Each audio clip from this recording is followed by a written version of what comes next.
Hey, welcome to lesson 3 of the Champion's Mind protocol and pathway. We've gone over clarity. That's our facts and future. We've gone over our habits. That's our Thrive 5. The next thing we have to focus on to help create the foundation and tools we need for this transformation and for this journey to happen is accountability. That's our A. Champion's Mind, spell it out. This is accountability. I call it the Own It protocol. And when any athlete, any person, any businessman is at their best, they are in a place of what we call power and certainty. But you can't be in a place of power and certainty if we don't know the facts and future. You don't know where you are and where you want to be. You don't have the habits to support the daily actions you want to do and need to do to create this transformation.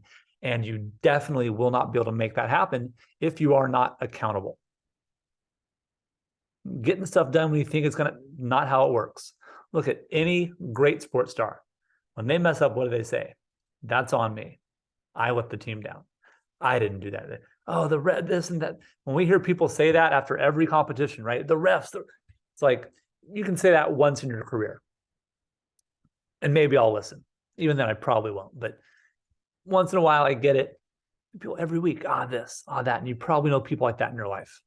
And when we're at our worst, I do it too. We all do it. No one's immune to this. It's why it's a core lesson here we have to solve. There's a Own It protocol because this is the story of what happens, and this lesson deals with the stories that we tell ourselves. And it goes like this. Sorry, I couldn't fill out my log today in the app. I was very busy. Oh, a kid got this, things came. Yes, I understand. But we made an agreement that you were going to do that. Yes? And so now you are not owning it by living up to your word. So the protocol goes like this. What is the problem?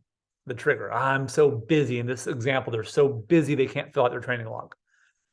They feel like they messed up. They're a failure. They can't do it. And they push back and they go, it's because so-and-so is, the kid was sick, school was out late, I was late at work, X, Y, and Z. Right? What is the story? What is the conclusion or the assumption you're drawing thinking that's true? But I'm going to ask you, is that story true? Are you 100% sure that story is true? What is the opposite version of the story? This is the perspective shift.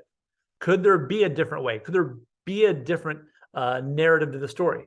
Have other people ever filled out their training logs when they're busy? Have other people been busy and chose to keep the agreement they made with themselves and eat the foods they're supposed to? Yes. Yes. You have to own it. It is possible. Someone has done that. So if someone has done that, you are capable of doing that.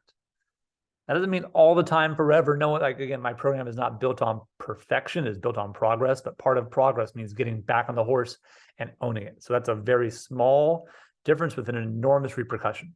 I'm not saying own it, you'll never mess up. It is that when we do, we don't tell ourselves the wrong story. It's because I was busy. I did not prioritize filling out my training log today. I will get it tomorrow, because we never want to miss the same habit twice in a row. That's one of the easiest hacks there is. If you miss your hydration today, get on it tomorrow. Easy way to solve it. But what's the story? I did not prioritize that versus I didn't have access to water. No, we cut that when we have our cut the crap protocol for hydration. That's the perspective shift. Could there be a different way? Is it possible? Do you have evidence to support a new version of the story?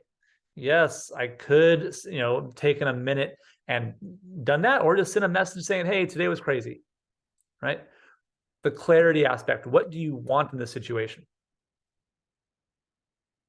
What do you need to do to get what you truly want? This is where your action plan comes out, right? What are you going to actually do? Well, I'm actually going to fill out this log. I'm going to take a minute. I'm going to do it when I'm in the restroom. I don't care. It comes to the app. It's all fine, right? It's all good. But you have to have action. You have to own it. And the final piece here is the progress.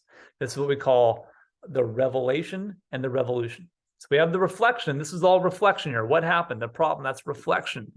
What emotions and feelings do you have? What story do you tell yourselves? How do we shift our focus? How do we gain clarity? Which, again, what's the first habit we start with? Clarity. It's facts and future. What do you want? What do you need to do? Why is that important? Write that down. And finally, what did this teach you? It taught me that I can get this done. I am able to stay on track. I can see this through. That's owning it. Owning it does not mean you are perfect. Owning it means you come back around, you look back at the clarity of the facts and future of the situation, you understand what happened to yourself, you tell yourself a different story where you are not the victim anymore. Oh, it's time, yeah, all that stuff happens, all real, but you don't have to be a victim in your own story anymore. And that's the final part, progress, revelation, revolution. So what I want you to do is look at some story you've been telling yourself where you are the victim in it. Oh, this happened. It can be small. It might not have to be big. It can be just, well, what if I didn't have time to go do X, Y? What is that? Why did you say that? And how do we reprogram that story so you are in a place of ownership? Because when we are at our best, we own what is happening in our life, even when it doesn't go right. We get back on the horse the next day.